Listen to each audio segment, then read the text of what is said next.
Mirzo Ulug'bek tumanida joylashgan Haytek masjidni ko'pchilik yaxshi bilsa kerak. Ozgina yuradigan bo'lsa, ekopark joylashgan bo'ladi. Bunaqasiga Qorasuvga qarab ketishimiz ham mumkin. Mana shu katta yo'l yuzida joylashgan Temur Malik Navastroykasini 3-etajidan maydoni 78 kvadrat bo'lgan kvartiramizni patkulich holatda sotiladi. Oldi dvorlarni ham ko'rishimiz mumkin. Chiroyli deski plashadkalarga ega faizli dvor. Bizning uyimizda birinchi podyezdda joylashgan bo'ladi. Uyimizga kirib keladigan bo'lsak, mana shunaqa xoll bilan boshlanadi. Chap tarafga chiroyli mebellar qo'yib qo'yilgan.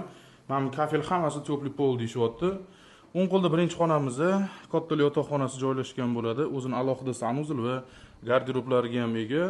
Bundan keyin xonamizda zal, mehmonxonani ko'rishimiz mumkin. Balkoni ham bor. O'rtada bo'lsa, kuxnyani ko'rsak bo'ladi. Chiroyli mebel texnikalar qo'yilgan va bu yoq tarafda bitta bolalar yotoqxonasi joylashgan.